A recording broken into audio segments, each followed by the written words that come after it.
lock or natural hair journey is oh so rewarding, but can be extremely stressful when you start to consider what products to use. If that's you, then look no further. Locklicious is a Black-owned company that has created an all-natural product line for locked and loose natural crowns. The Locklicious team works hard to ensure that their products are free of parabens, phthalates, sulfates, PEG, synthetics, and other toxic chemicals you find in other products. Best of all, the products are lightweight and will not leave residue or cause buildup. Go to locklicious.com to start treating your crown like royalty. I wash my natural hair.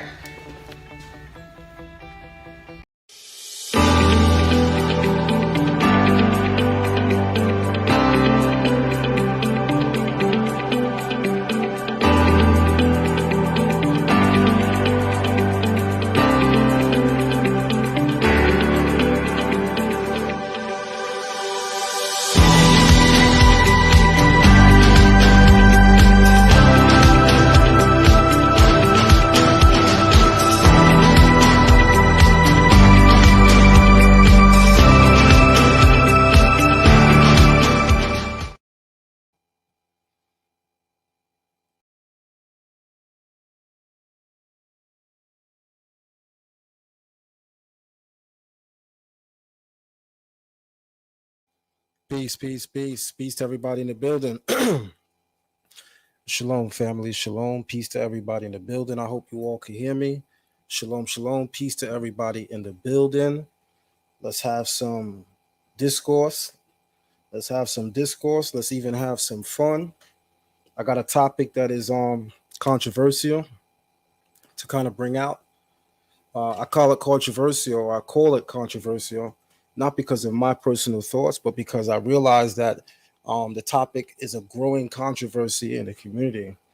And I'd love to celebrate, our diversity in opinion. Everybody's entitled to have their opinions. Everybody's entitled to have their opinions, right? And we shouldn't demonize people for having different opinions. But we also, at the same token, must stand firm on those opinions that we know are rooted in Torah, so as not to, blur the lines and cause confusion in our community. So this has been a topic that I've seen brewing for some time now. And I was really asking myself, are we really going to touch it? Am I really going to top it? My brother Moray Brown said, man, we be in the spirit, my beloved brother. I was going to ask you about this because I was looking at it in the Hebrew. Right on time, right? Isn't that perfect how we be right on time? That's the spirit, man. Right on time. Salute to you, by the way, man. It'd be dope to invite you in this conversation. I don't know what you're doing, man, but if you want the link, I'll definitely allow you to tap in. So let me know if you up for it. I'll give you the link so you could join me. All right, I'll definitely give you the link so that you could join me. But this is going to be a very powerful dialogue. Nonetheless, it's one that people are divided on, and you're going to always have topics that people are divided on because no two people see the same thing exactly the same. That simple point means that you're always going to have people who are divided as to how to view something, how to look at something. So you're always going to have that. With that being said, you guys see the title. What was the sin of Sodom and Gomorrah? What was the sin of Sodom and Gomorrah? And let me direct that question to everybody that's watching the live right now. I want you guys to tell me, what is the sin of Sodom and Gomorrah? Enlighten me. I'd love to hear about it. I see that there's a lot of people that are discussing this topic. It's a great topic to discuss. It's a great conversation piece. It can be controversial, and even that too is good. So question, what was the sin of Sodom? Somebody put me on. I like that answer. Total rebellion. I like that answer. Total rebellion. And I'm going to definitely have to say that that's what it was. Total rebellion. Sexual immorality and injustice. Yes. Sexual immorality and injustice. I see homosexuality. Okay. I see homosexuality.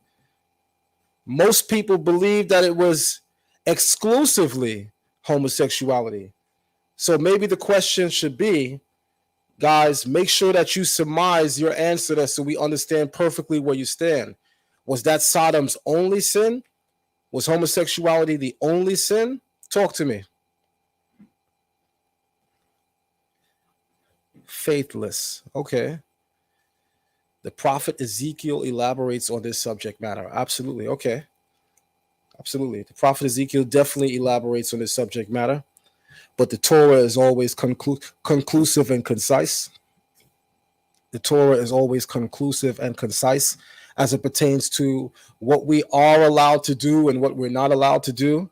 And if I could spice things up for y'all, I've even seen comments that say that wait till we have the conversation about David and Jonathan. And I was like, huh?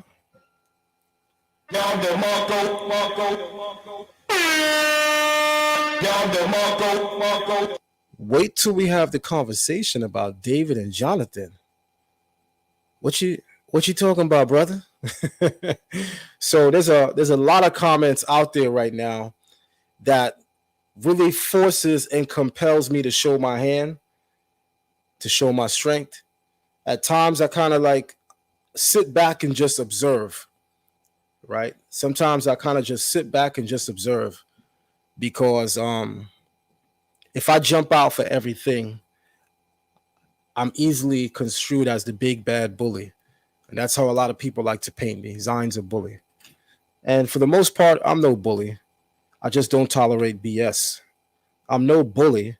I just don't tolerate or stand for BS. So there's a lot of comments that I see on social media from day to day that I particularly disagree with. But I don't always choose to, share my point of view, as I'm sure there's people that follow me that may see me post or say something that they don't share or agree with as well. Not every disagreement in terms of religious or spiritual thought requires a response or a statement. So for the most part, I'll be sipping tea, watching social media, and minding my business.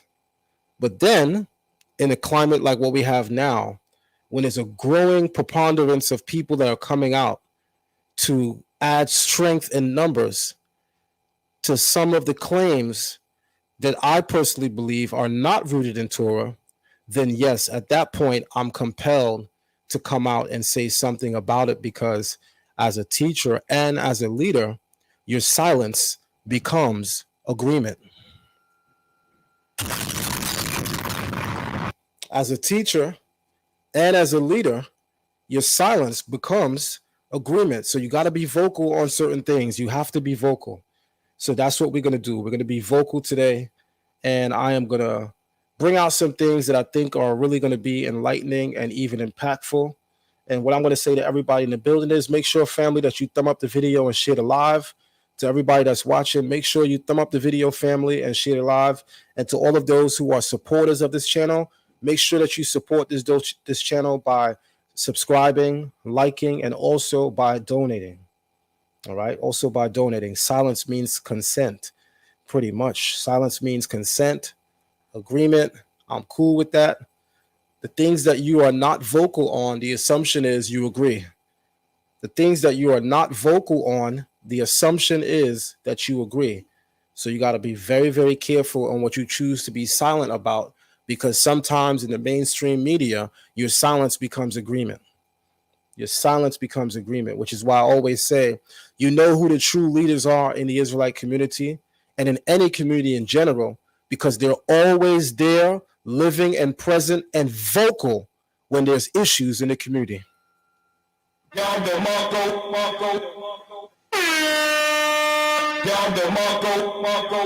What y'all think? I enjoy being a frontline worker?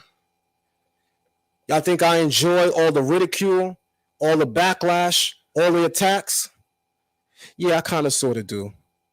But y'all think I enjoy it? No. The real drive, the real reason is that somebody got to say it. At some point, men got to be men and teachers got to be teachers and leaders got to be leaders. And again, when you have leaders in the community who are not showing up when there's issues, who are not speaking up when there's issues, and who go without being vocal when there's issues, then I'm trying to figure out how y'all still calling these people leaders and teachers in the community. Because my track record, by the grace of the Almighty, speaks for itself. Any issue in the community, you know I'm on it, all facts. Any issue in the community, you know I'm on it, all facts, because that is what a leader is. That is what a teacher is. You're there on the front lines at all times. Nah, I'm going to take the back seat on this one. It's my man that's involved. Nah, I really want to speak on it, but the controversy that's going on, it involves somebody I'm cool with. So I'm going to sit out on the sidelines. Down the Marco. Down the Marco. And that's pretty much going to let you know who's called from who's chosen. That's pretty much going to let you know who is backboned and really 10 toes on the ground this way of life. Because I tell you, friends don't get in the way of righteousness. Because I tell you, people that I love and respect and admire don't become before the way I honor and patron my God. Down the Marco. Down the Marco. So, while I love and admire a lot of personalities and a lot of people, there are times when we are forced to come out openly and share and voice our disagreement, right? But what I always say is walk into an arena with a certain energy. So I'm walking into this right now amicably, unless I get a response that changes that.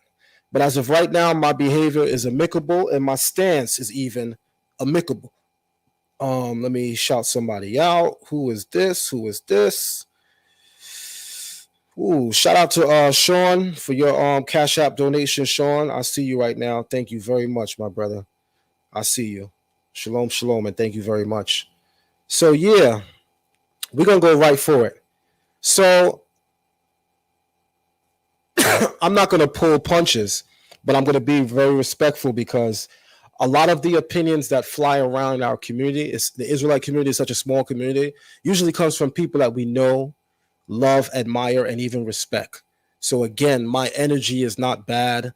I am not here to make anyone look bad or belittle anyone, but I am here to speak up for what's true, because sometimes when we make various statements, right, without going out of our way to clarify it, it can be so open-ended and it could be so general, your statement, that it can leave so much gray room for outside interpretation. And the problem with that is when you have a brand new person who's breastfeeding, who's still drinking baby milk, but they look up to you and they admire you, and you're making an open statement for the general public, and I'm going to just go ahead and say it,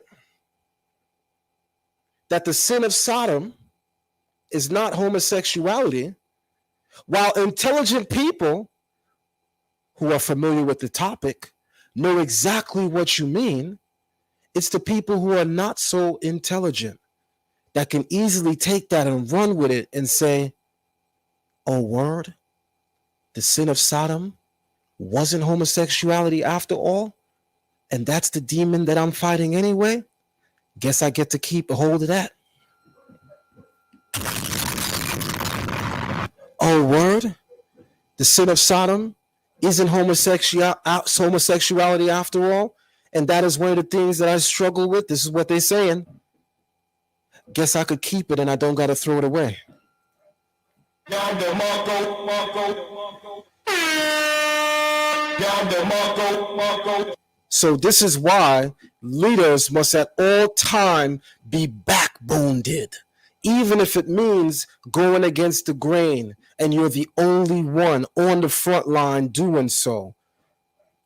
This way of life is not for the faint of heart, boy. Yeshua says in the New Testament that father shall be against father. Father shall be against son, Son shall be against mother. The enemies of a man will be those of his own household.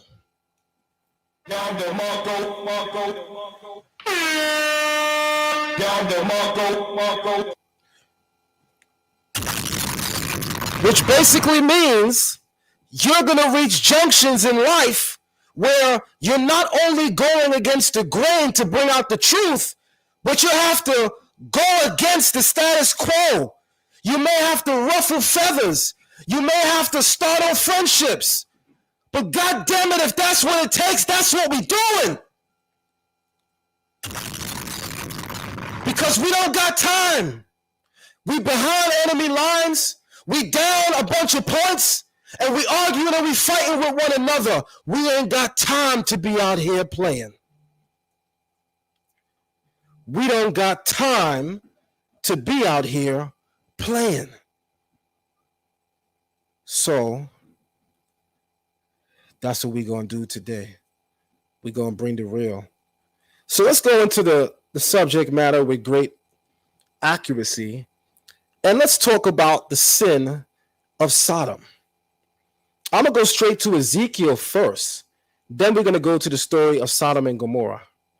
Thumb up the video, family, and share the live, because this is going to be one of those lives to remember. That much I promise you.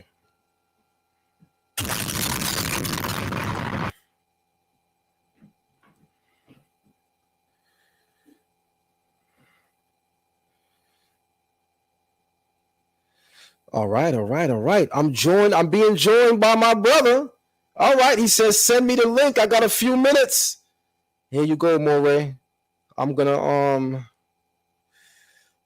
put the link in the chat room, Moray. And boom. When you're ready, Moray, jump in. We're streaming on StreamYard, so just make sure that you're getting on from Google Chrome. We're streaming on StreamYard, so just make sure that you log on from Google Chrome. But I'm ready. So I'm waiting on you to come in. In the meantime, I'm going to go straight to, I guess, the chat room. I was going to go straight to the scriptures, but I'm being joined by a distinguished elder and Moray in our community, Moray William Brown of Boom Church, who will be joining me this morning to have this dialogue, which should be powerful nonetheless. With that being said, guys, you see the topic. What was the sin of Sodom and Gomorrah? What was the sin of Sodom and Gomorrah? Let's talk language for a moment. Let's talk language for a moment. As you guys know, I am a Moray in the community. I am a chief. That's what I am regarded as in my community. They usually refer to me as Chief Avdiel Ben Levi. I am a Moray of many years, a leader of many years, and my specialty is in the language. We do have a Hebrew language class later on this evening, which is brand new. We do have a Hebrew language class later on this evening, which is brand new. So guys, make sure that if you would like to learn biblical Hebrew, that you sign up for our classes at zionlex@gmail.com. That's zionlex@gmail.com. With that being said, allow me to introduce my brother. This brother is a Moray hailing from out of the city of Atlanta, Georgia. I've known this brother for a couple of years now. He's a very solid brother. I've met him in person. I've met his wife in person. We've spoken at the same events. He's invited me to even speak at his event. And I got to say that this is definitely one of the brothers that I do enjoy in the community. He's a solid brother. Allow me to introduce you, family, to our brother, Moray William Brown. Shalom, Moray. Shalom, shalom, shalom. What's going on, my brother? I'm doing good, man. I'm doing good. So I don't want to hold any punches. I want to go right to it. What are your thoughts on the current trend in the Israelite community as it regards the topic of what is the true sin of Sodom and Gomorrah? Let's start there. Um, my thoughts on it is, I just kind of think that because I saw it this morning, but like you said, it's kind of been in the community for a while. Not only that, not only our community, but outside of our community as well. I've even heard it in certain Christian circles, but also in the LGBT community and things like that. They're using this passage of scripture as well. But I just think that it can be a dangerous ground, when as you said earlier, those who are studied or who are studying or who have reached the status of being respected in the community as a master teacher and others like that. It requires a great responsibility of understanding that the people that are watching you and the people that are following you, just because there's certain revelations or whatnot that you get, it doesn't mean that the Creator wants us to just spew it out, or we have to be careful about certain thoughts that we put out there that will cause others to think that don't have a solid foundation, especially in Torah. I think that those things are very, very dangerous, and my heart hurts because it's like we're trying to find one up on every other teacher. So it's like, do we wake up in the morning and pray and talk to the Creator and look at the Torah, and things like that, or do we just wake up with the thought process and let me see what Zion Lex is teaching or somebody else? Let me find something that's going to be more controversial or deeper per se. That way I can pull those who follow in that person or that person into listening to me.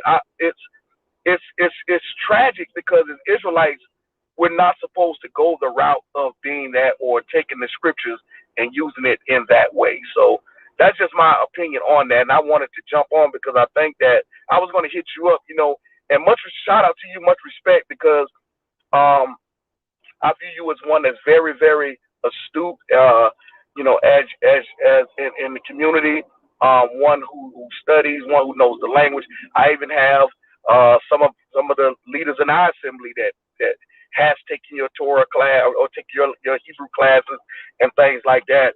And I think that it's very important that we really look at that and be very, very responsible as teachers, or if we're going to call ourselves teachers in this community. That's an absolute fact, man. I definitely agree with all of your above sentiments. And it does at times seem that for some people, and this is not for everyone, but for some people, right, there's this impetus to have a one-up on others because there's an inner drive, obviously motivated by ego, to have full control of a lane, right, that no one else has. Most people come into the community with a specific lane, and then they look at their counterparts and they say, wow, well, this person's doing this, and that, and I'm just doing this. And then that might move them to feel as if they also had to step in that lane and do that too. Only problem is the lane that they're currently operating in is the lane that the Creator put them in for a reason. And as the saying goes, stay in your lane. That's right. Yeah. And some of our problems is we like to veer out the lane, Right. You're absolutely right. And my perspective is, I think the first brother or sister who commented, they said it was, total rebellion. And that's my whole perspective. When I look at, when I saw it, because it's kind of something that you don't really go look at, but then when I saw it, I was like, wait, hold on, let me go back and look, let me take some of the basic principles of just the language and looking at some of the other translations. And I'm like, okay, let me look at this and let me make sure that, I'm do I need to revisit this? Am I off or something? So when I went and looked at it, it's total rebellion. And when you look at that, getting to know as a verb action, and then you look at other translations, and I went and even looked at like the CJB, the TLV, just others that are translated from the Hebrew and just went and see what their perspective was. And one even said, hey, let us have sexual relations. The other one said, let us have relations. Of course, you get into those I don't hold as my favorite translation. KJV is not my favorite translation, but even when you look at, even in some aspect, they get it right on some things. But when you start talking about total rebellion, the angels of the Elohim or the Lord came to the city. It wasn't just, they didn't just come there because of homosexuality. If that was the case, then the conversation that Abram had, it would have been just basis on that. But no, it was total rebellion in all aspects, all the way from the adults to the children. The whole city itself in that aspect, and that was just one part. When you go into total rebellion, Moray, any sin is on the table. There's nothing sacred at all. So I just wanted to share that. Go ahead, Moray. I'm sorry. Fact. And that is why homosexuality in the biblical scriptures is classified as an abomination. Yes. Right? The Creator has several prohibitions that he has cautioned us against entertaining. And there are judgments for each one of them, and there are different ways that the Torah describes these prohibitions. Mm-hmm. Among them, there are some which are so blatantly wicked that he describes them as an abomination before the Lord. Mm-hmm. Homosexuality is one of those things that God said is an abomination in his eyes. Mm-hmm.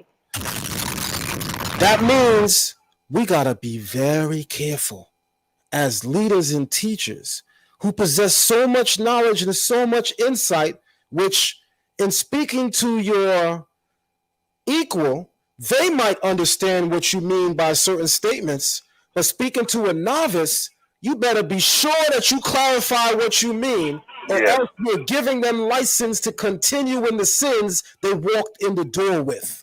Right. Yeah. So when we see statements online that come from people, and I gotta say that we love, respect, and admire, but are so open-ended, it almost becomes a travesty because you know that these people are not believing what people are taking with it themselves. Mm-hmm. But it's left so open-ended that it's gray area now and left to anybody's open interpretation. So obviously, we're talking about homosexuality not being the reason why Sodom and Gomorrah was destroyed. And let me say this.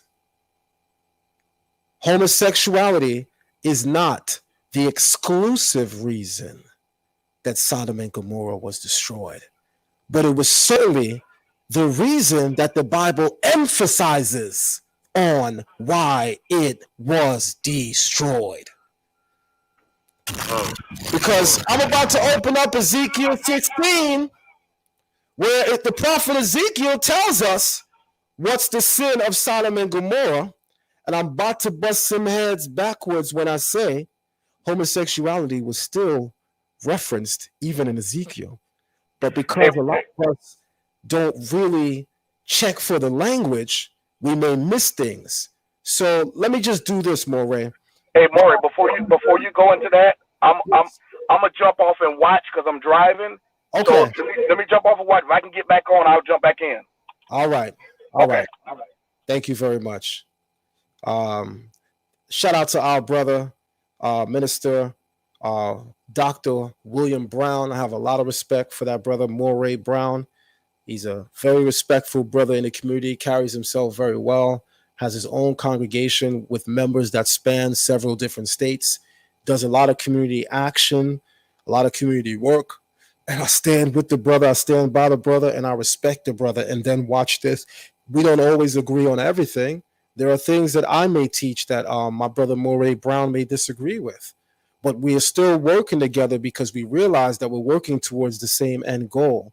And at the end of the day, if we have differences that need to be ironed out, so long as our difference doesn't polarize the way we see the Creator and the way we understand salvation comes into the world, then we can certainly work together amicably as brothers. And that's the bottom line. And every Israelite should be following that pattern, that paradigm.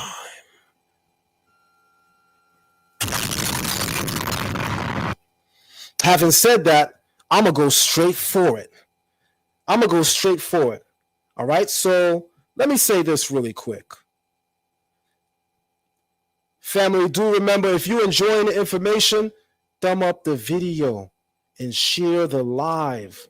If you are enjoying the information, thumb up the video and share the live. And family, also do remember to send a donation in support of this platform, because we are continually coming with the real, and we ain't going to stop no time soon. Shout out to the brother Devin, who says, anybody knows what online Hebrew Bible Zion uses when he does teaching? Sepharia.org. That's Sepharia.org. That's the name at the far left of the screen, Sepharia.org. There you go, my brother. That's the name of the what I use online. So, all right, so let me just go straight to it, and let me blow it up a little bit more. And let me also ask, is this clear enough, guys, for you to read, or should I blow it up? Type a 1 in the room if you guys would like me to blow this up. Shout out to all of our moderators in the building, Morey Yirmiyahu, Plumantis, souls of our ancestors, shalom, shalom. Morey Dania, I saw you earlier. Shalom, Morey. Shout out to Truth Be Told Ministries.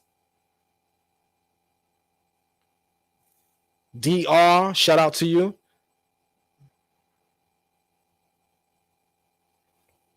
No, the only thing that they don't feature on Sepharia is the New Testament, but Bible Hub does. All right, perfect. So we ready. So here we go. According to Ezekiel chapter 16, verse 48, let's talk about something. Let's rock real quick. Here is where the teaching starts. Watch this. Hallelujah. As I live, declares the Lord God, your sister Sodom and her daughters did not do what you and your daughters did. This is the Creator condemning the children of Israel for all of their illicit wickedness that they are doing in the land of Israel, in the land of Canaan. And he compares us to Sodom and actually says that Sodom is our sister.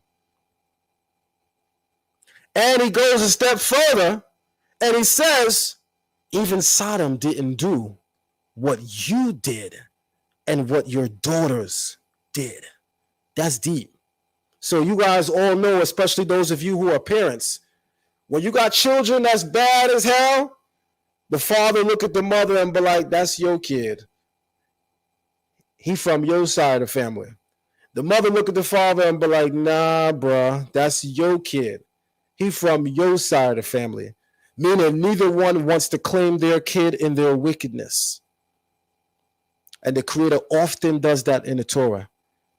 He often is angry with Israel and makes sentiments along these lines. There's several times in the Torah itself where God says to Moses, go to Israel, your people. Israel is God's people. But when we wicked in the Torah, God told Moses, that's your people. That's how I know this way of life is for us. Because it resonates with our talk, our jive. That's how we move. I know this as black people when I'm reading the Bible. Let me give a shout out, guys. Excuse me for one moment. Let me give a shout out.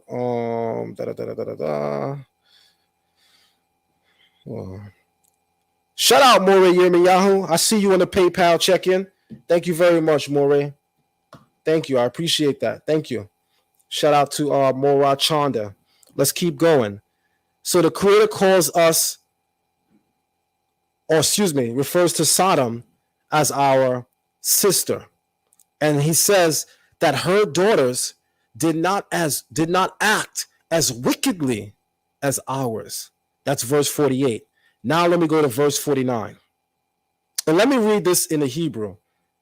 And do remember, guys, and I keep saying it, some of the reasons, and I think most of the reason, but I'm going to still be passive aggressive and say some. Some of the reason why we have poor understanding of the Hebrew scriptures is because Hebrews not reading the Hebrew. Some of the reasons why in the Israelite community we have and tend to have a very poor understanding of what the Hebrew Bible is teaching is because the very same people walking around calling themselves Hebrew Israelites don't actually read Hebrew. Family, take the time to invest in yourself. My dad would always tell me and my siblings when we were younger, every time you get paid, pay yourself. Take a percentage of your money and put it to the side. That's for nothing and nobody but you. Every time you get paid, pay yourself.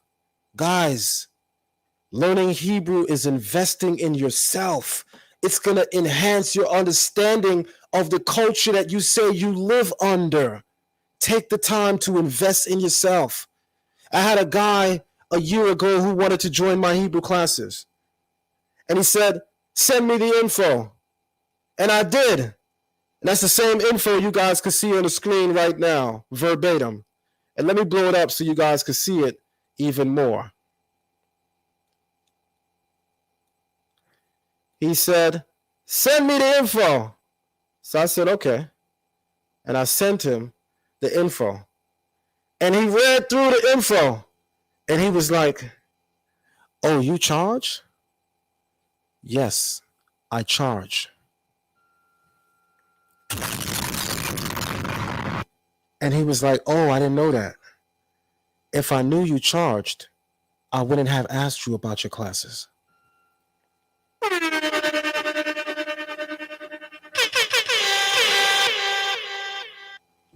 And he said to me, I gotta say to you, brother, I respect you a lot, but I didn't think you, Zion Lex, would charge people for learning their language.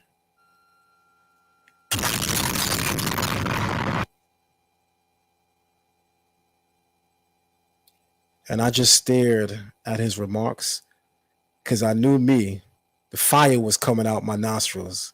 And I said, leave it alone. And I said, thank you, my brother. I appreciate that comment. And I left it alone. The very next day, on his timeline, he posted a picture of some retro Jordans that he bought, which was well over, in his own words, $400.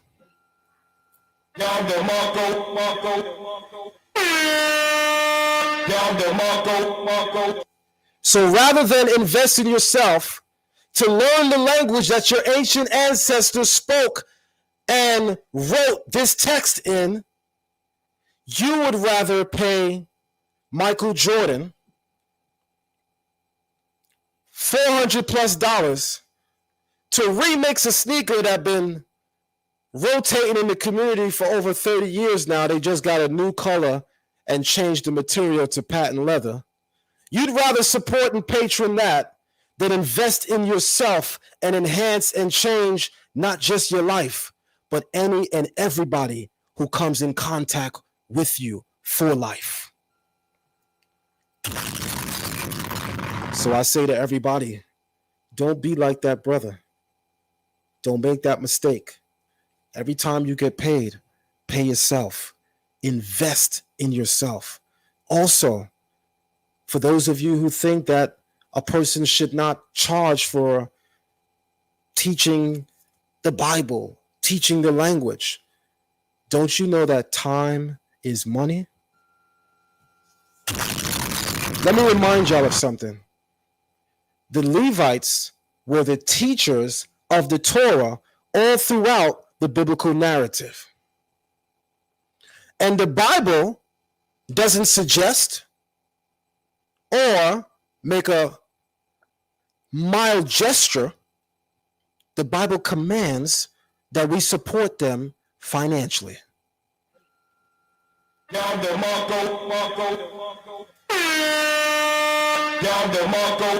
Because in case y'all forgot, the Levites did not have an occupation like everybody else. The Bible says they had no inheritance throughout the tribe because the Lord is their inheritance. So all of the people had to take a percentage of their money and dedicate it to the temple so that those who uphold the culture, those who are teaching and transmitting the culture, don't have to worry about feeding their children because the community is feeding them because they are first feeding the community.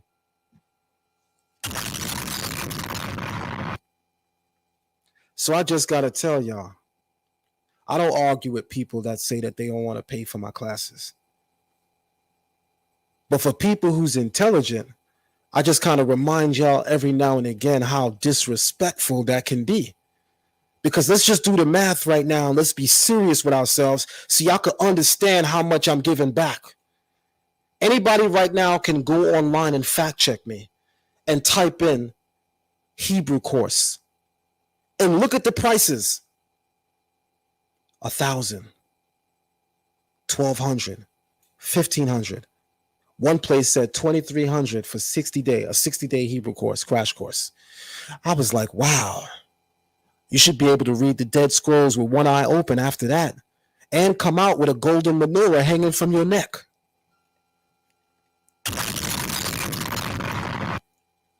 In my Hebrew classes, I teach biblical Hebrew, biblical Aramaic, Middle Netra, also known as hieroglyphs.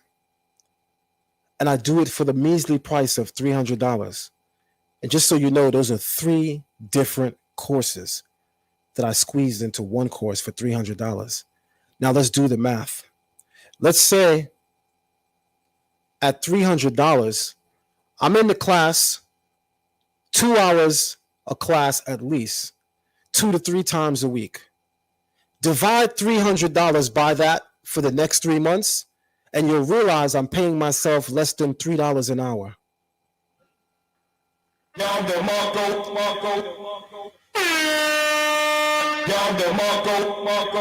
Let me say that again for the slow people that don't know math like that. I charge $300. I'm in the class at least 2 hours a day, 3 times a day, and the course lasts at least 3 months. Divide that time by $300, and you see I'm paying myself less than $3 an hour.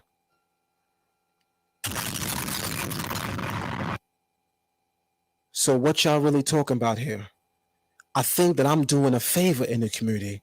I'm certainly not robbing nobody.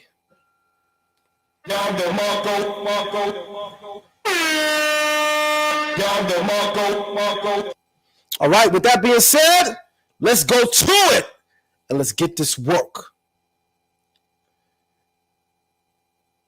It says, Be'ivrit in Hebrew, Hine ze haya Aron Sodom Achotek Gaon Shivat Lechem We Shelawat Ha Shochet Haya La We Liv Noteha We Yad Ani We Avon Lo He Kezikwa Hine ze haya, behold, this was Aron Sodom, the sin of Sodom.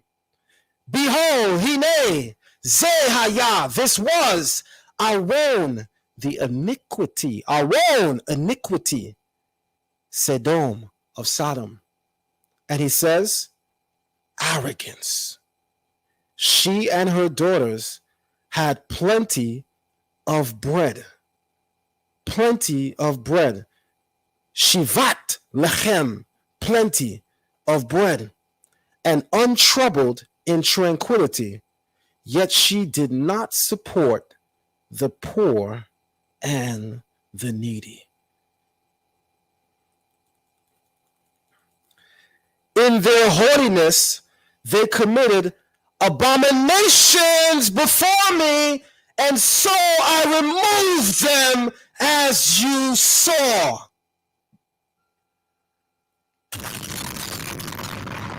So somebody tell me, please, why are people saying that the iniquity of Sodom was not homosexuality when you just read with me that the Creator said that the sin of Sodom is that she and her daughters have plenty of bread and she did not support the poor and the needy. The people who say that homosexuality was not the sin of Sodom, when they bring you to Ezekiel 49, this is where they stop. Because if they read the next verse, it's going to kill their whole argument.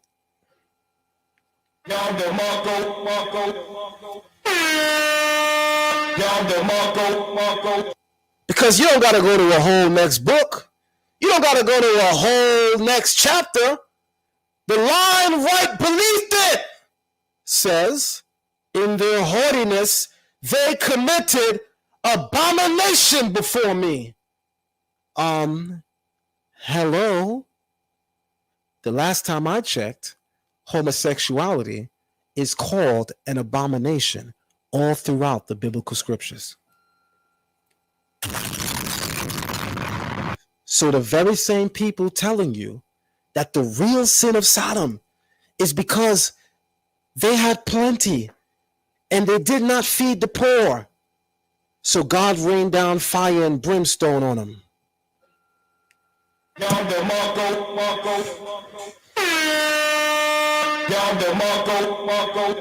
Let me just tell y'all something right now. You don't gotta follow me. You don't gotta follow any teacher or leader similar to me. In fact, you don't gotta follow nobody. But the one thing you should follow in life is called common goddamn sense. Because you mean to tell me that you actually believe, that you actually that you actually believe that God would destroy an entire city, bereave them of men, women, children, and natural resources, because remember, the Bible says the entire plain turned into salt and was uninhabitable to this day, in my Deontay Wilder voice. So you mean to tell me God did all that to Sodom and Gomorrah because they had extra loaves of bread and they didn't feed people? This the God you telling me you serve? You mean to tell me God sent for powers which are immaterial and unseen, great and mighty and far powerful than any man or beast that walks on this planet Earth, to destroy women and children because they wasn't out there sharing their bread with people who wasn't out there shooting with them in the field?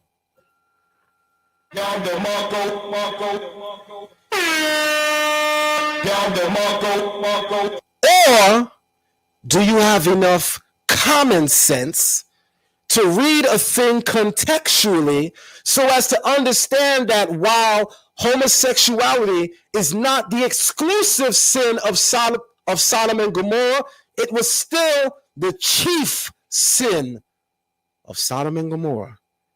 But the thing that most people emphasize when talking about the sin of Sodom and Gomorrah is homosexuality. And that would be incorrect to place greater emphasis on homosexuality so as to think that that's the only reason. The Creator destroyed Sodom and Gomorrah not only because of homosexuality, but because Sodom and Gomorrah was totally out the box and totally immoral. They wasn't following anything righteous at all. It was a free-for-all in Sodom and Gomorrah that began with their haughtiness. Because what the Bible is trying to emphasize to us In very plain and simple terms, true sin begins with the things that we regard as small and minute. You know, walking past a complete bum and you got a whole knot of hundreds in your pocket.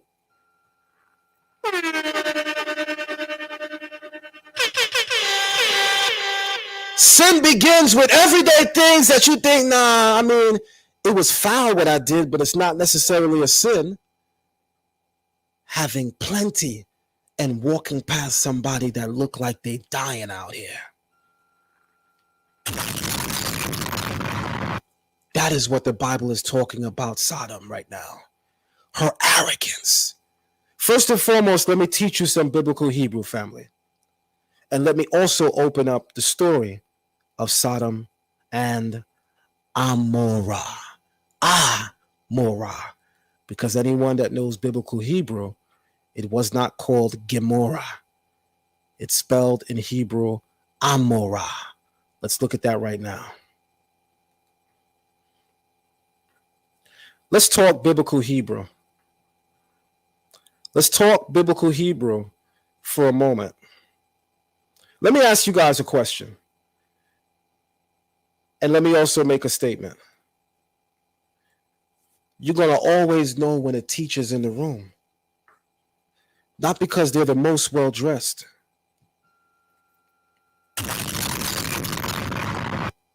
Not because they smell the best and their cologne is Tom Ford.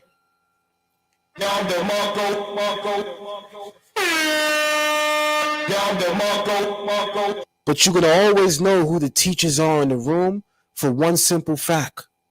They out here teaching that Torah. So if we're going to talk about Sodom and Gomorrah, we're going to begin with something very basic. Language. Somebody tell me why Sodom and Gomorrah is called Sodom and Gomorrah, which in Hebrew is Amorah. Does anybody know what that means in Hebrew? I'll wait.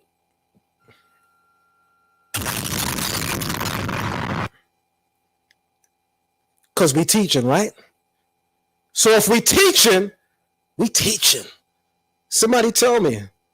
Got over 100 Israelites in the building. So somebody tell me. Why is Sodom and Gomorrah called Sodom and Gomorrah? I'll wait. I'm literally sipping on tea.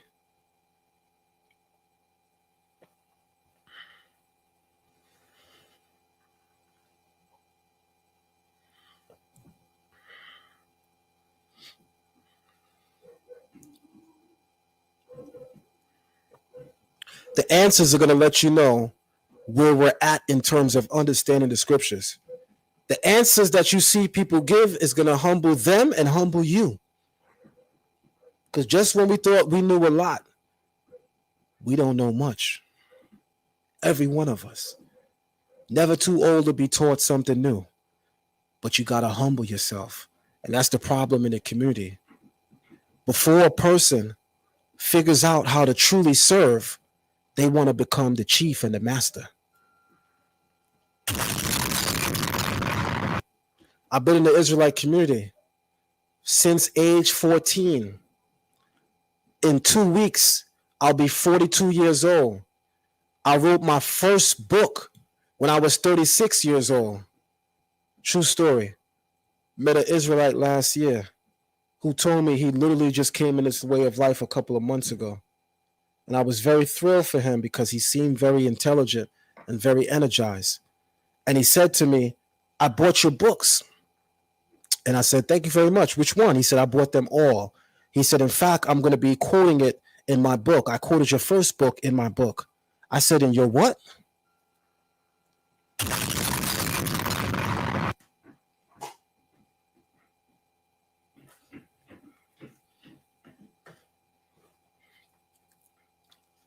I said, in your what?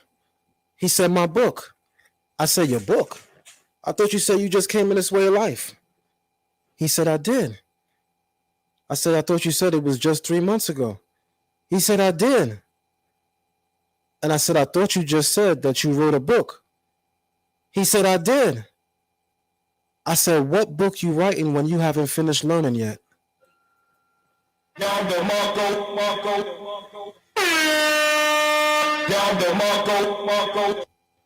I said, you writing a book? He said, yeah. I said, what is Ezekiel chapter 1 talking about? He said, huh? I said, what is Ezekiel chapter 1 talking about? He said, prophecy.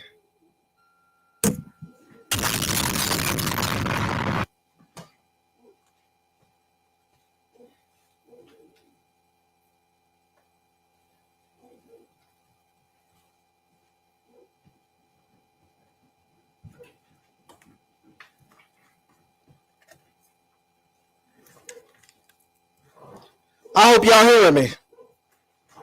I hope y'all hearing me. I said, what is Ezekiel chapter 1 talking about? He said, prophecy. I said, no shit, Sherlock. It's the book of Ezekiel. No shit, Sherlock. The problem in the Israelite community is before people figure out how to function as a servant, everybody wants to become a leader, a teacher. That nigga.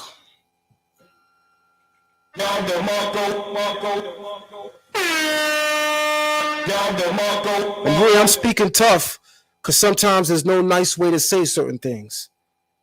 You can't be an Israelite and you just came in this way of life, and I sit down and I hear you being introduced, and your title is something you can't spell in Hebrew and barely can spell in English.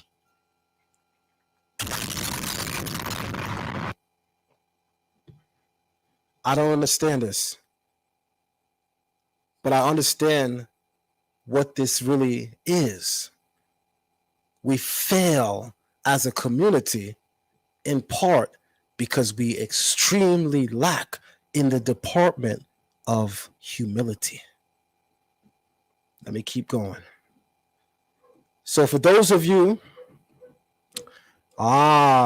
check that out. Souls of our ancestors said, I just researched the Hebrew meaning of those two names. Speechless right now. Told y'all. And here we go. Told y'all. And here we go. So if you know and understand biblical Hebrew, the term Sodom and Gomorrah refers to the bountifulness and the resource richness of the land. The term in Hebrew is Sodom, which in biblical Hebrew, the term Sodom or Sodom, it entails having plenty, having much, having a lot of grain and resource. Gomorrah is the same. I know in English you guys read Gomorrah with a G, but in Hebrew, which is what I believe Israelites say they are, Hebrew Israelites, we got a lot of Hebrew Israelites that don't read Hebrew. And I got to tell you, while there's always time, one thing you should know is you don't know what the next day is going to bring. Stop acting like you got all the time in the world to learn something tomorrow and down the line that you could be studying right now, because there might be somebody that can benefit from that knowledge right now, and by the time you learn it, it's too late. They already dropped out. So the term Amorah, and that's how you say the second way, not Gomorrah, Amorah, it literally represents sheaves of corn, gathering sheaves of corn. In fact, there's reference to it in the Torah itself, because don't we bring up an offering which is called the Omer? Right after Pesach or Passover, don't we count the Omer? That's the root of the word Amorah in the word Sodom and Gomorrah. So the words used to describe Sodom and Gomorrah, they're describing the beauty of the land, The richness of the land, the resources of the land. Sodom and Gomorrah was a very resource-rich land. That's what it is. The name reflects how bountiful, how plenty the land was. This is why the prophet Ezekiel emphasizes that while they had much, they refused to give.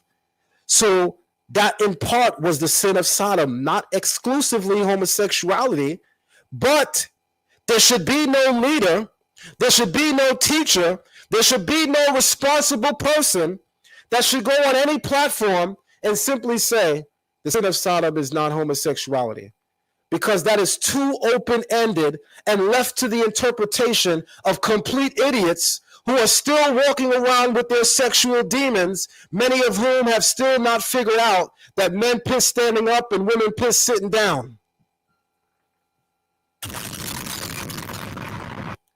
And they might read into what you're saying, and because they're battling this demon as they're trying to come into the Israelite way of life, and they caught wind of you saying that homosexuality is not the sin of Sodom, and that person that is reading it is still battling with homosexuality, well, guess what your words just gave them license to do?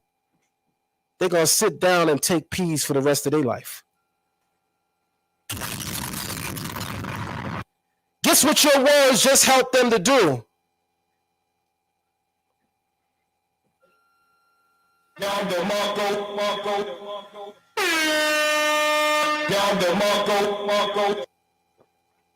This is why, as leaders and teachers, we have a responsibility to be very clear when they speak. Because I read somewhere in the book of Jeremiah, woe unto the shepherds who lead my people astray. And this does not mean that any one shepherd, teacher, or leader has that as their intention. But sometimes we can do things so carelessly that it can have some serious repercussions in the community. So that even though the shepherd, it was not their intent to scatter the sheep, your recklessness got the sheep running around like a chicken with their head cut off.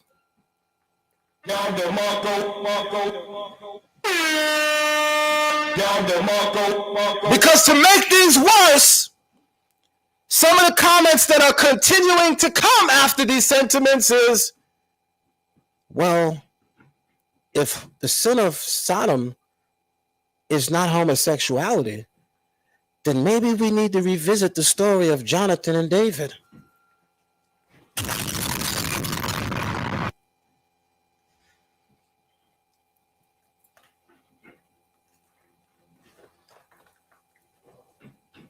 I said, what?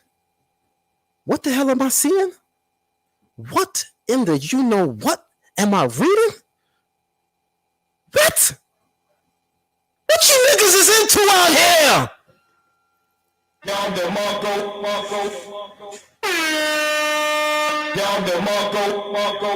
Like for real, what are you into out here?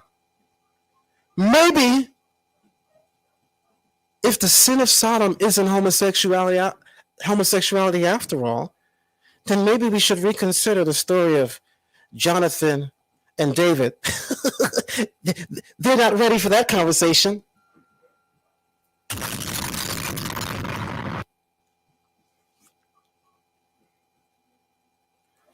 Look at my eyes, y'all.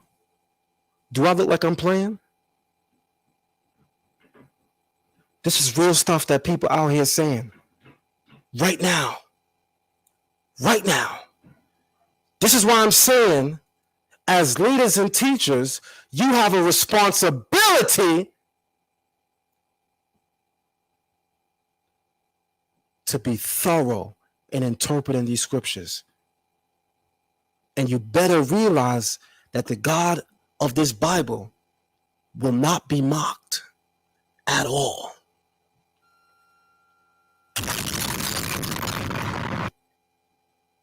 He said, woe unto the shepherd. Y'all hearing me? Woe unto the shepherd. Y'all better stop playing out here. But let's read. Let's read. I got some stuff for y'all. Let's read.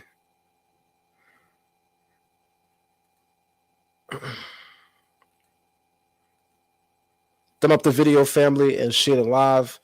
Thumb up the video, family, and share it live. So we know why Sodom and Gomorrah gets its name. The name describes how beautiful the land was, how rich it was in resources, mineral resources. Now let's read the story and let's examine how the Torah emphasizes the sin of Sodom. Shout out to Ezekiel. As we just read in the 16th chapter of Ezekiel, Ezekiel did something that if you're intelligent, you were enlightened. And if you're an idiot, it became a license to entertain the fact that you might want to put nail polish on.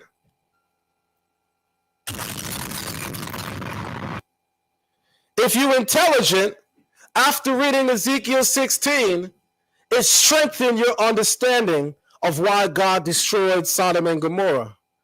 But if you're not so intelligent, Ezekiel 16:19, Ezekiel chapter 16, verses 48 through 49, made you go right back in your room and pull out that dress that you really want to wear as a man.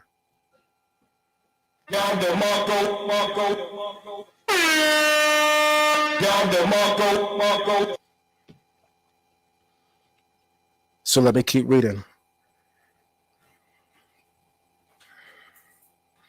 The two angels arrived in Sodom in the evening as Lot was sitting in the gate of Sodom.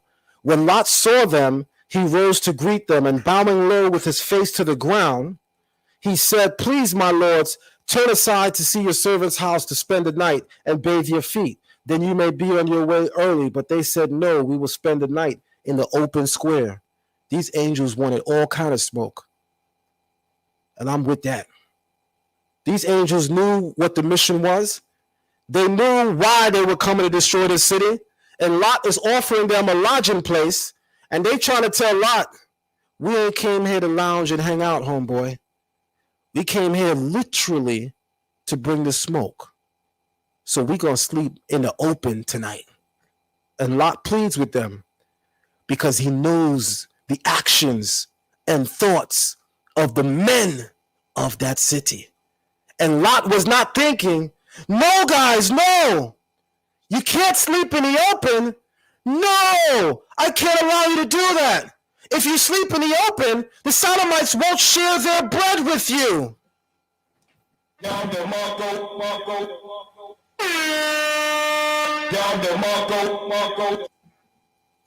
He was not thinking, "No, guys, no. You can't stay. No, not in the open square. The Sodomites won't feed you."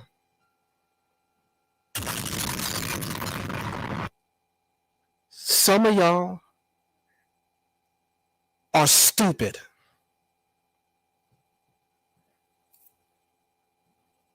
Mama always used to tell me, sometimes ain't no nice way of addressing the truth. Some of y'all are stupid. Super stupid. You mean to tell me Lot was worried that the Sodomites wasn't going to feed them no bread? That he was more worried that the Sodomites was not going to divide the spoils, the food with them? No, you big goddamn idiots. He was worried that the Sodomites want to do sodomizing things to them. You know the very reason why you misinterpreting it? Because you's a whole sodomite yourself.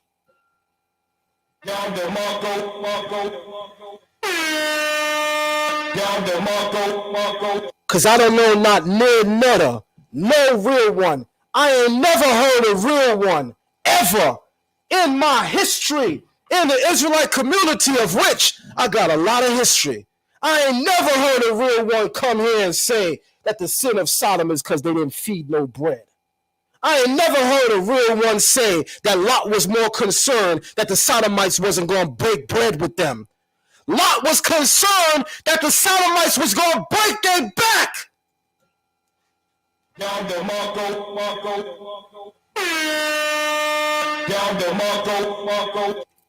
Don't get me started, y'all. I'm trying to be nice. Don't get me started, y'all. I'm trying to be nice. But sometimes ain't no nice way to address a complete asshole. Sometimes ain't no nice way to address people who are out here reckless with the word. So at times it's going to take a man that got a backbone, that's not worried about friendships, that's not worried about relationships, because I came to speak the word whether you like it or not. Whether it's to your flavor or not, whether it's your color or not, rightly dividing the word in truth and bringing it in the spirit that God spoke it in. Talk to me. But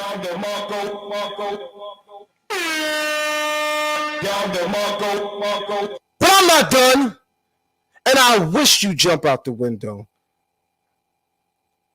I ain't done. Hold on. But they said no, we will spend the night in the square. But he urged them strongly. So they turned this way and entered his house. He prepared a feast for them and baked unleavened bread, and they ate. They had not yet lain down when the townspeople, the men of Sodom, so what, the sisters didn't have loaves of bread? Because if the sin of Sodom is that she did not feed the poor and the needy, why is it that just the men came to greet the angels that God sent? I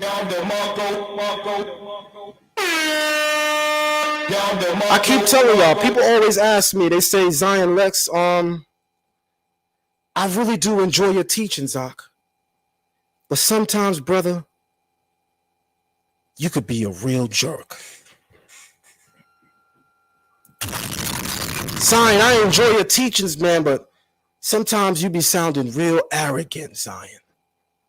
Why don't you be more like this brother? He's smart, he's intelligent, and he's humble. Why don't you be more like that brother? Humble, smart, and intelligent. Why don't you be more like this brother? Humble, smart, and intelligent.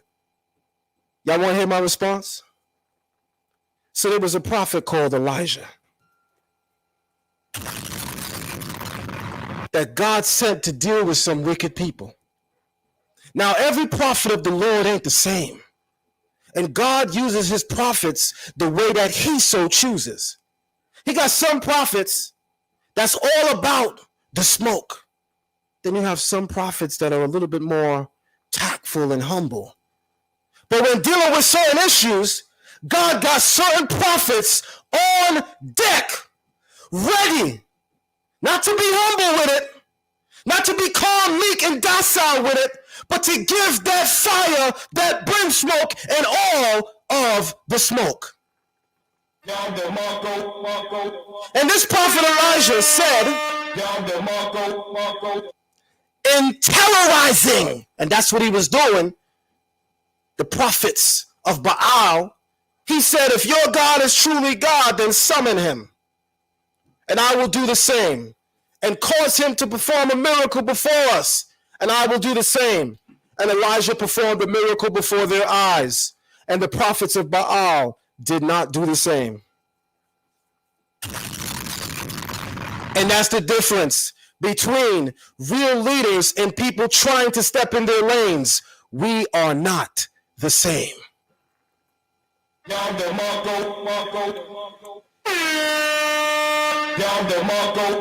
Elijah said to them, Slika, Shalom Aki, why is it that your God has not responded? No, that's not what Elijah said. Elijah said, sorry, Shalom Adon, pray thou forgive me. Is your God going to come and help you perform the miracle? Nope. The Bible says that Elijah did not say that either. Elijah said, is your God on a journey? Elijah said, where is your God if he's God? Elijah said, hey, big man, your God is gone? Well, maybe he's on a whole vacation. Maybe your God is turned up in Miami South Beach. Maybe your God is in Dubai. But one thing we know, your God is not here rocking with the Lord, the God of Israel. And Elijah wasn't nice. Elijah didn't use sweet words. Elijah didn't bow his head. He didn't bow his body. He spoke the truth in the spirit. It needed to be spoken to. Because with some people, you cannot show them the spirit. Because they are so brazen-faced, they are so wicked, that you got to take a whole bat and beat it through the shell so that it can touch the spirit. You can't use meek words to a savage. You cannot speak peaceably to a savage. You got to come with the fire and the brimstone of the Lord when you are talking to those who act like they don't have a soul.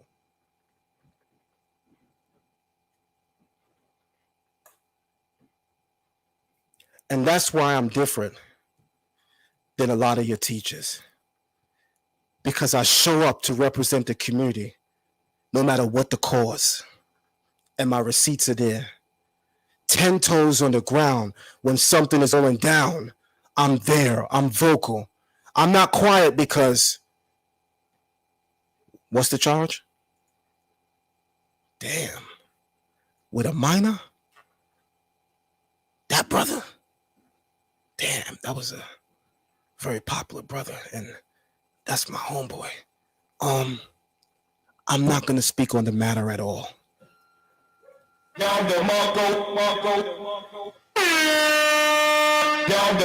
that's the difference between me and a lot of the people y'all here calling leaders and teachers.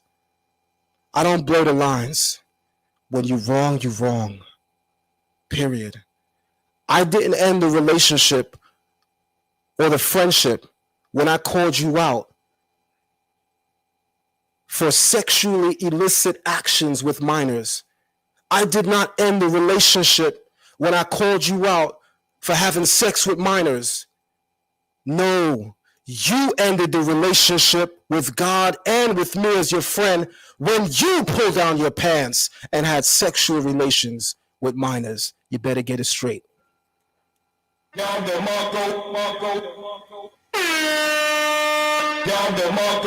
I don't have a problem when it's time to speak out and speak up, because I don't feel like I'm the one ending it. I feel like you gave up on our friendship when you sold out our God. I feel like you gave up the respect, love, and admiration that I have for you when you out here moving everywhere contrary according to the will of the Almighty, and you brazen-faced with it. So I'm going to be brazen-faced when I'm busting you over your head. Because the Bible says, when your friend sins and you become aware of it, you should be the first one to pick up the stone and hurl it at him. Please stop comparing me to the people y'all calling leaders and teachers. We're not the same. Please stop comparing me to the people that y'all love, respect, and admire. We are not the same. Until they are able to say, I make a difference between God and man. Until they are able to say, I make a difference between holy and unholy. I make a difference between clean and unclean. Please stop comparing me to these. Y'all almost made me say it. You almost made me say it. Let me tell y'all something, boy. I'm willing to give my life for this right here. You hear me? My heart and my soul is in this. And I am not a perfect man, but you're not going to catch me slipping like these dudes that's out here recklessly talking the word of God and harming minors, talking the word of God and scamming people. The most you're going to get mad at me for is I roasted you in a public chat on how you barely could read Hebrew.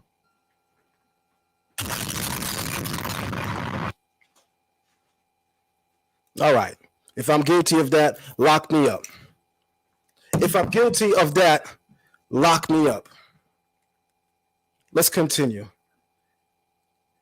And just so we're clear, I'm on level 2 right now.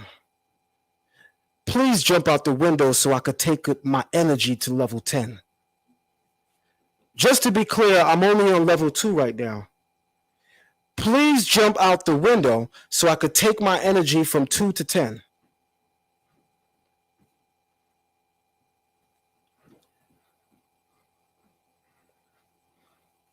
Let me keep going.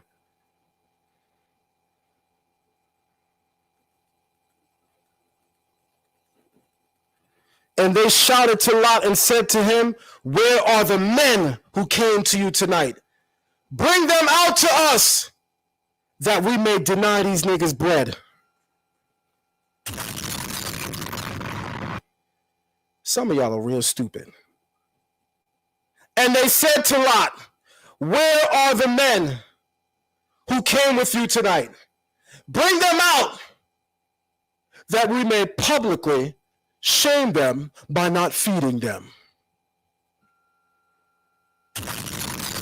Some of y'all are so stupid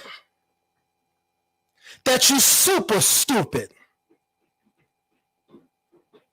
Because clearly, even though homosexuality was not the exclusive reason why God destroyed Sodom and Gomorrah, and in fact, they were so bountifully rich and so arrogant and so haughty and so immoral, they entertain anything that their eyes see, and in their richness, they turned a blind eye to the poor.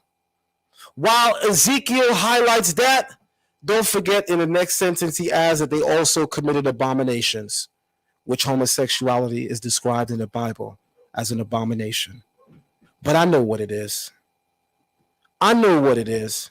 I know the real reason why some of y'all don't want to include homosexuality in the sin of Sodom. Because some of y'all, as men, you see, as men, let me do something real quick. As men, when somebody say, "Hey, let me see your fingers, Ak. Your nails look dirty. Let me see your fingers, Ak." As men, here's what we do.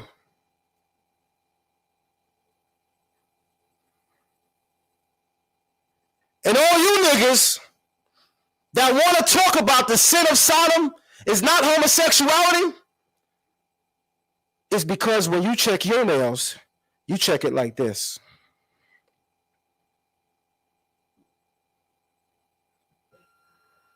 Down the Marco.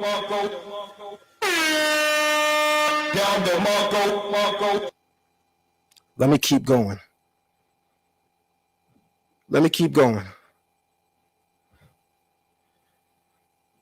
Where are the men who came to you tonight? Bring them to us that we may be intimate with them, knowing them.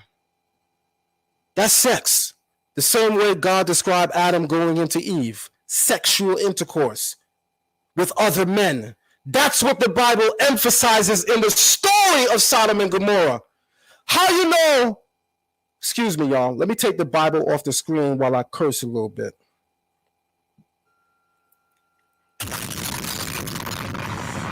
This is how you know that a nigga want to entertain the sin that he walked into the Holy Assembly with. They will take you all over the Bible to defend their wickedness, even though the verse in question is talking about the wickedness that they're into. They're going to take you to 30 places and say, no, it really don't mean that. Does it really mean homosexuality? Nigga, how do you spell homosexuality, big dummy? Is it really talking about homosexuality? Let me just tell y'all something as a real black man to the black community. Any man that go out of his way to make sure that we got, are we sure what is homosexuality? Well, how is it spelled in the Hebrew? And what does it say in the concordance? And did you parse it? Did they, Aki, did they really mention homosexual? Are you sure that they said homosexual? Did they say the LGBTQ? No, that didn't exist in Hebrew. Well, are you sure?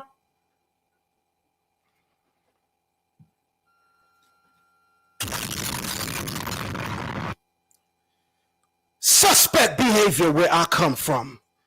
Suspect behavior where I come from. We just want to be sure. Is it really homosexuality? Because I was reading into the story of Jonathan and David, and me and my good friend, we're close like how I think Jonathan and David was.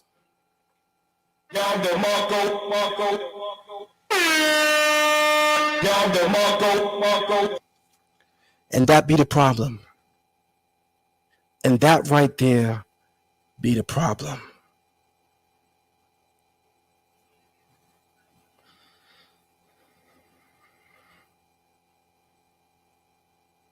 Let me show y'all something, man. Let me show y'all something. I'm not going to spend too much time on this because this conversation is really weird to me. What that boy said, what that man say on social media, ain't no way, boy. Somebody find me that soundbite. I got to find that soundbite and add it to my list, my repertoire. Because ain't no way, boy. Cause ain't no way, boy. You going all out your way to are we sure that it's not that it's homosexual? I just want to be sure that it's homosexual. Are we sure? Did you look in the Hebrew? What does it say in the Metanetra? Did you check the cuneiform? What about the Akashic records?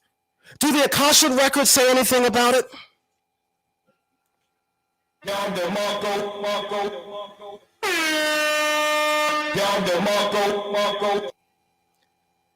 Cause ain't no way, boy, any grown man is going out their way to say, I just want to be sure about it. Yeah, I just want to be sure. Don't mix my words. That's not what I said, Zion. I just want to be. You just want to be a whole homo. Say it and get it over with. We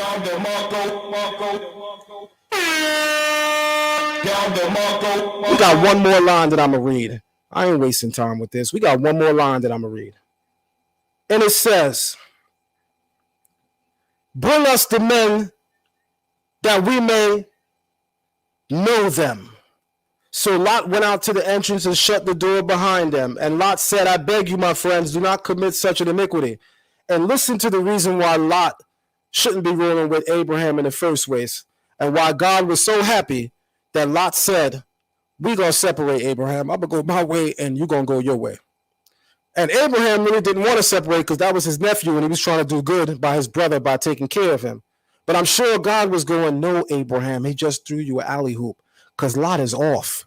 Don't believe Lot is off? Look what Lot offers in place of the angels. Lot says to the Sodomites of the city, I have 2 daughters who have not known man. Lot, what in the hell is you doing? Lot says, I have 2 daughters who have not known man. But let me speak to the people who think that the sin of Sodom was not homosexuality. And let me just ask you, idiots, a question. So when Lot says to the men of Sodom, leave these men alone, I have 2 women who have not known man, that was because they really know how to bake them cakes in the oven?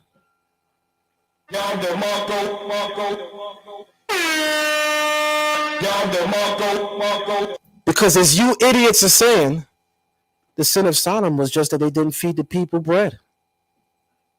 So that's why Lot offered them his 2 daughters instead, right? Sometimes you could be so stupid that you're super stupid.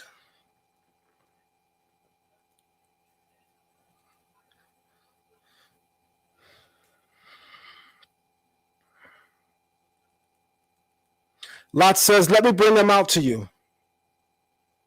And you may do to them as you please, but do not do anything to these men, since they have come under the shelter of my roof.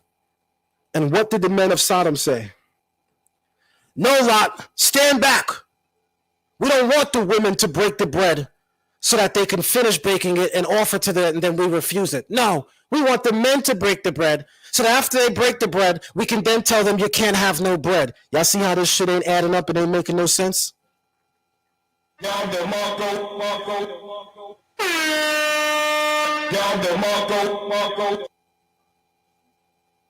But we all know that that's not what's being said. The men of Sodom said, stand back. The fellow said, came here as an, but they said, stand back. The fellow, they said, came here as a stranger. And already he acts like the ruler. The men of Sodom speaking to Lot, they said, you a whole stranger here. And you acting like you rule over us. We about to deal with you worse than we about to deal with them. So I guess Lot should have really been afraid, because they was going to make sure that Lot doesn't get access to any of the bread of the city. So I guess at that point, Lot should have been shaking in his boots, because the threat that the men were making was really saying, you and your family are going to go hungry. You're not going to have any sweet bread. Some of is super stupid.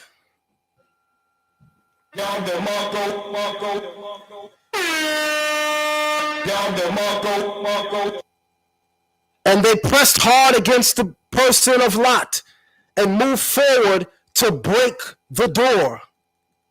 But the men stretched out their hands and pulled Lot into the house with them and shut the door.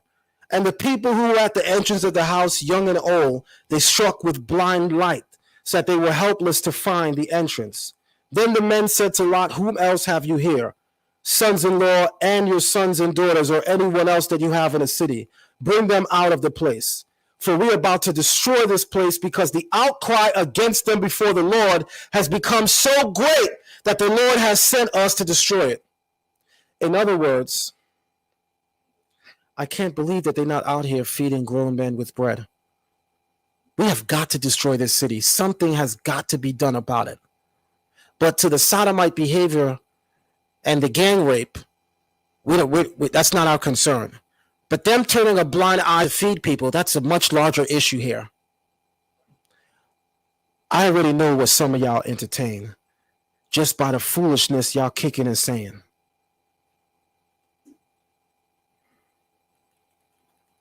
So Lot went out and spoke to his sons-in-laws who had married daughters and said, up, get out of this place, for the Lord is about to destroy the city. So far, guys, and as you will read later on in this chapter, the Bible makes it crystal clear why Sodom and Gomorrah will be destroyed. The emphasis that Genesis 19 places on the destruction of the city is their illicit, immoral, sexual actions. That is the emphasis. Absolutely. Was that the exclusive reason? No. But that is the emphasis, because it was that was truly out the box and abominable before the Lord. If you turn away a blind eye to somebody that's poor, surely you foul. Surely you wrong. Surely that can be regarded as wicked. But nowhere in the Bible does it call that an abomination. But all throughout the Bible, homosexuality is called an abomination before the Lord. With that being said, guys, thumb up the video and share it live. I am your brother, Moray Zion Lex, always showing up on the job, always on the front line, no days off, always bringing the real, always bringing the truth, and always all about the smoke when it's in the name and the honor of our culture and the God that we serve. Thumb up the video, family, share it live, and make sure that you are subscribed to this channel. Peace.